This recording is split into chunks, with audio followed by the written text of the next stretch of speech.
বিশ্বাস করেন নাকি? আমার মাথায় আমার বাবা মা হাত রেখে দোয়া করেছিল, বাবা রনি দোয়া করে জীবনে এমন কিছু করিস না যেন লোকজন হাসাহাসি করে। এখন আমাকে দেখলেই হাসে, আমার নাম বলেছেন হাসাহাসি শুরু হয়ে গেছে। অ্যাকচুয়ালি এইটা আমার কিভাবে এসছে আমি কখনো ভাবিনি যে আমি এই সেকশনে আসবো। আমারও তো স্বপ্ন ছিল ডাক্তার ইঞ্জিনিয়ার হওয়ার।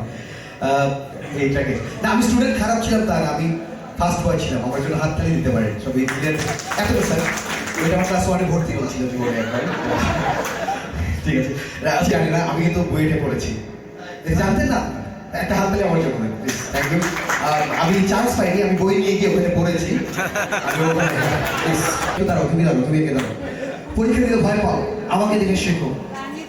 আপনাদের ছেলেমেয়েদের আমাকে দেখে মানে উদাহরণ দিতে পারে, পরীক্ষা দিতে কখনো ভয় পাবে না। আমি এসএসসি 3 বার দিছি। ইয়েস, হ্যাঁ, এটা হাসি ভিতরে ছোট্ট হাসছে।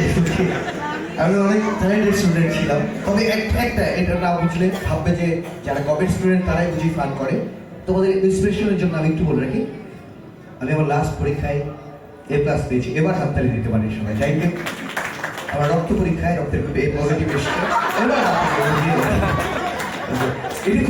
যাও সাসেক 2, আমি প্রথমে ওখানে বসে থেকে ভাবলাম যে স্টেজে যে আমি যেন ভুল না করি। কি ভুল? আমি র্যাপ 2 এর প্রোগ্রামে গিয়েছিলাম এবং সবাইকে ধন্যবাদ দিয়ে বলছি যে আমার খুব ভালো লাগছে যে 2 নম্বর র্যাপের প্রোগ্রামে এসেছি। ওইটা আমার শেষ প্রোগ্রাম র্যাপে। তো আমি খুব ভাবে ভেবেছি যে 2 নম্বর সাসেক এটা না ভুলি পরে। আমি এটা খুব সচেতন ভাবে ছিলাম। যাও পরিষ্কার, ওকে অ্যাপ্রিশিয়েট করি, মেয়েদের মন অবশ্যই পরিষ্কার। এই জায়গায় কিছু মনে না, রেসপেক্ট এইসব করতে হবে। মেয়েদের মন অবশ্যই পরিষ্কার, কারণ এত ঘন ঘন মন পাল্টালে পরিষ্কারটা হবে না। তাদের সাহস কাদের বেশি? তাদের সাহস বেশি, একটু বলেন।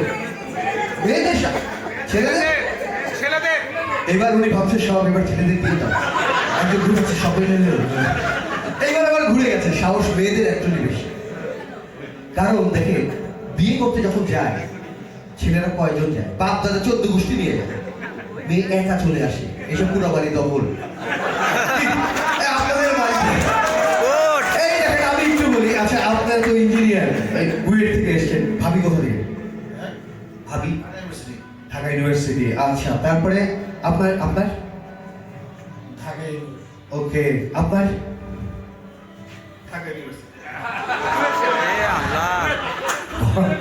এই ঘটনা কি মানে বুয়েট থেকে কাছে ওইভাবে নাকি? চিন্তা করে। আচ্ছা বলেন, আপনি বলেন প্রতিষ্ঠান হিসেবে কোনটা উপরে রাখবে, ঢাকা ইউনিভার্সিটি নাকি বুয়েট? অবশ্যই মানতে হবে এটা বুয়েট, কিন্তু বুয়েট ঢাকা ইউনিভার্সিটির কাছে ধরা। ঢাকা ইউনিভার্সিটি বুয়েট শাসন করতেছে সব জায়গায়, তাই বুয়েটে শাসন করে পিএম গার্লস এবং সব জায়গায়। সো বুঝতে হবে, ঠিক আছে? আচ্ছা উনি আপনি হাত তুলে কি বলবেন কিছু? আপনি সমস্যা কোন জায়গায় বলেন, আপনি দাঁড়ান। আসে আচ্ছা, এই তারটা লম্বা ওকে আসে, একটু চিপে যান। প্রোগ্রাম আমাদের, আমরা সবাই মিলে কথা বলবো না। আমার মনে হয় এই জায়গা তো ওই মেয়েরাই সমস্যা। বুয়েটে যখন ঢোকে তখন মনে করে নাসার বিজ্ঞানী তার জন্য অপেক্ষা করতেছে ফার্স্ট ইয়ারে। সেকেন্ড ইয়ারে যখন যায় আমেরিকা, কানাডা, অস্ট্রেলিয়ার পিএইচডিটা তার জন্য অপেক্ষা করতেছে বুয়েটের মেয়েরা। তো বুয়েটের ছেলেরা 2 বছর পরে অসহায় হয়ে যায়, তখন তারা উঠে যায়।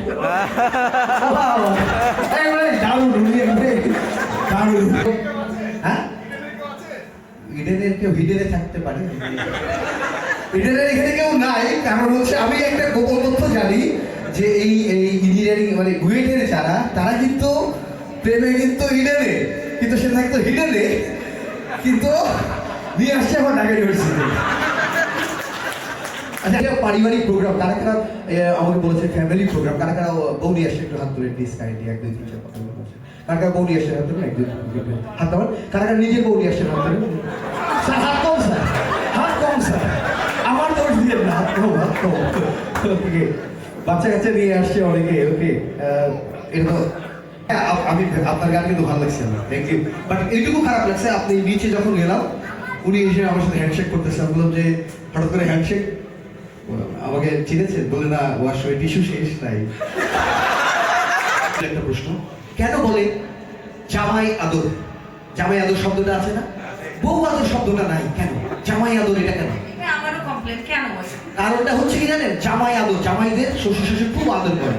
কারণ হচ্ছে বাপ মা জানে, মেয়ের বাপ মা জানে যে আমার বাড়ির এই কালবৈশাখী ঝড়ে জামাই দেবে, এই জন্য জামাই আদর শব্দটা আছে। আচ্ছা, এই শাশুড়ি কাকে বলে বলেন? শাশুড়ি শাশুড়ি জামাইয়ের মাকে বলে। না, যাহাকে দিকে শ্বাস উড়িয়া যায় তাকে বলে শাশুড়ি। ওকে, আমি ওকে, যে কোনো বাড়িতে যেখানে ওয়াইফ কাজ করে না, মা কাজ করে না, দেখবেন যে সব মানে খরচ কে দেয় বাবা, ড্রেস কিনে কে দেয় বাবা, গিফট কিনে কে দেয় বাবা। কাকে ভালোবাসো? মাকে। কেন মাকে? জাস্ট একটা কাজ করে, সেটা হচ্ছে সন্তান যখন বাড়িতে কারোর সাথে দুষ্টুমি করে, মার সাথে হয়তো মার সাথেই দুষ্টুমি করে, মা জাস্ট ছোট্ট একটা টেকনিক করে, সেটা হচ্ছে মা নিজের হাতে বাচ্চাকে মারে। মারলে এরকম আসতে করে যে এটা এই ইয়ে করে ওইটা আসছে, কিন্তু যদি সিরিয়াস মারে মা নিজের হাতে মারে না, বাবা আসলে বলে দেয় বাবা কি বলি তোমার সাথে গাড়ি করছে, বাবা মারে। এই সময় মা রান্নাঘর থেকে এসে বাবারে ঠেকায়, বাচ্চাকে দিয়ে আদি বাপের সারাদিন খবর নাই, আইসা মানে মারতেছে, কিন্তু বিষটা কিন্তু এই রান্নাঘর থেকে। এই কারণে বাচ্চারা ভুল বোঝে বাবার প্রতি। তো আপনারা যারা বাবারা আছেন, এই মারার আগে বললেন তোর মা এই বলছে এই জন্য মারতেছে, দেখবেন যে হিসাব পাল্টে যাবে। ভালোবাসাটা তা না। আমার এক বন্ধু আমার এলাকায় একটা বাড়ি করেছে, বাড়ির নাম দিয়েছে মায়ের আঁচল। আপনাদের এই নাম কেন? কারণ আমি আমার মায়ের আঁচল ধরে বড় হয়েছি। শুনে আমার খুব ভালো লাগছে। আসলে আমি একটা বাড়ি করছি আমাদের এলাকায়, দেখে আসবেন। আমার বাড়ির নাম বাপের লুঙ্গি। হাসি কিছু, আমার আবার লুঙ্গি পরে আমি লুঙ্গি ধরে বড় হয়েছি। ঢাকায় একবার আগুন লাগলো বসুন্ধরা সিটিতে, মনে আছে? মনে আছে, মনে আছে। আমি ওখানে ছিলাম, আমার বাবা আমাকে টাকা দিতে গিয়েছিল, চাল দিতে গিয়েছিল সেই সময়। তো যাই হোক, আমার আব্বা ছিল তখন 4 তলায়। তো ফায়ার সার্ভিসের কর্মী এসে বললো যে এক কাজ করেন, সিঁড়ি দিয়ে যায় না, ভিতরে আগুন লাগছে, সিঁড়ি দিয়ে নামলে, লিফট দিয়ে নামলে আপনার ইয়ে হবে, উপর থেকে লাভ দেন, লাভ দেন। বলে লাভ দিলে তো মারা যাবো, হসপিটালে স্প্রিং এর খাটছি, লাভ দেন। আমার আব্বা লাভ দিচ্ছে, স্প্রিং এর ডক খেয়ে 6 ঘন্টা। তো ফায়ার সার্ভিসের কর্মী বলছে এইবার লাভ দেন, এইবার লাভ দেন। ওরা কি কি করে আবার বলছে লাভ দেন। আব্বা বলছে 6 ঘন্টা থেকে লাভ দিয়ে মরবো না, কি নেবে না। বলছে হসপিটালে স্প্রিং এর খাটে আঠা লাগাই দিচ্ছে। আব্বা লাভ দিচ্ছে, আঠা লুঙ্গি আর কেছে, আব্বা 8 তলা। ওই বাপের ছেলে আমি। তো আমি বলছিলাম যে আমার আব্বা খুব কিপটা ছিল। তো নাটোর থেকে আমরা ঢাকায় যাব। তো একদিন আমার আব্বা আমাকে নিয়ে ট্রেনের লাস্ট বগি দিল। যাই হোক, আমি সে এত ভিড়, দাঁড়ানোর জায়গাটায় প্রচন্ড ভিড়ের মধ্যে আমি তো অবাক যে আব্বা তুমি একটা টিকিট কাটতে পারতে, সিটে বসতে পারতাম, বাসে যেতে পারতাম, চোখ বেশি বসিস না। তো প্রচন্ড ভিড়ের মধ্যে আছে, হঠাৎ করে আমার আব্বু বললো সাপ সাপ সাপ, সব লোক নেমে দৌড়। বাপ বেটা হাত পাটান করে এসেছে, মনে মনে হচ্ছে তো বাপ বুদ্ধি জানে যে কেমনে জায়গা করে নিতে হয়। সেলুট, এই বাপের হাত ধরে আমি সঠিক জায়গায় পৌঁছাবো। 3 ঘন্টা পর আব্বার আগে করছে, এই স্টেশন মাস্টার এদিকে আসো। আমরা তার আগে ঘুমাইছি, নাটোর লেখা স্টেশন, 3 ঘন্টা হয়ে গেছে, আমরা ঢাকা যাবো কখন? বললো এই বগিতে এই সাপ বেড়েছিল, বগি খুলেছে, ট্রেন তো চলে গেছে। এই কারণে আমার বাবার কারণে আমি আমার সঠিক লক্ষ্যে পৌঁছাতে পারিনি, এই জায়গায় চলে এসেছি। সন্তান যত বড় বিপদে পড়ুক, কোথায় গিয়ে লুকায়? কোথায় লুকায়? মায়ের আঁচলে লুকায়। অথচ মাথায় লুঙ্গি, এটাই খারাপ লাগা আসে।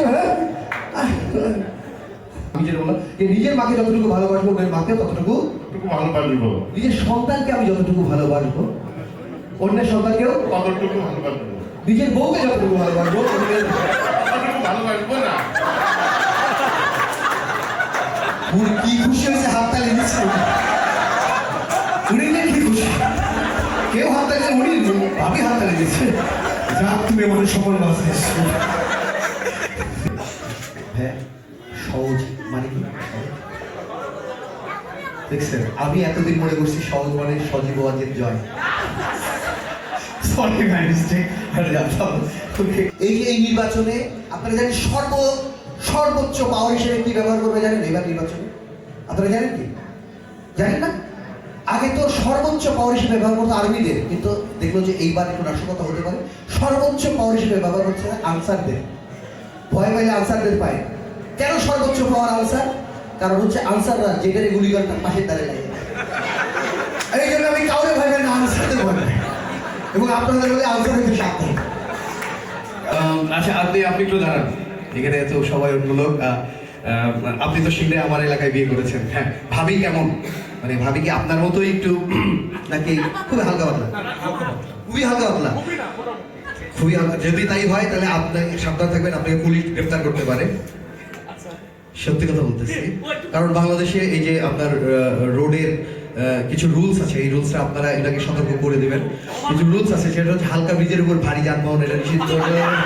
হ্যাঁ, আমরা অন্য কথা বলি, আমরা চড়ুই ভাতি ফোন করেছি ওকে। আমি একটু ঘোরাফেরা করি, তো আমি একটু গবেষণা করে দেখলাম যে অ্যাকচুয়ালি এই রাস্তা নিয়ন্ত্রণ করে তো ট্রাফিক পুলিশ, তো অ্যাকচুয়ালি তারা সবসময় ঠিকঠাক করে। তো সন্ধ্যা থেকে আসলে ট্রাফিক জ্যামটা লাগে, আসলে সকালবেলা যখন ট্রাফিক পুলিশ রাস্তায় যায় তখন তার হ্যাপি এনার্জি থাকে একবারে ফুল। আই যাবো আই মারো আই তো আই তুমি সরো আই তো আই ক্লিয়ার হ্যাঁ স্যার স্যার ক্লিয়ার করে এরকম। তো যখন এই ট্রাফিক পুলিশটা যখন দুপুর হয়ে যায় অনেকটা এনার্জি বলে দেয়, হ্যাঁ এবং যখন বিকেলের দিকে হয় তখন ওর অবস্থা আরো খুব তাকায় থাকে সব।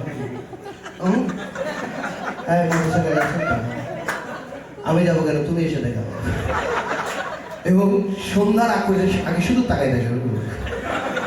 তো এই কারণে সন্ধ্যা থেকে একটু ট্রাফিক জ্যাম লাগে।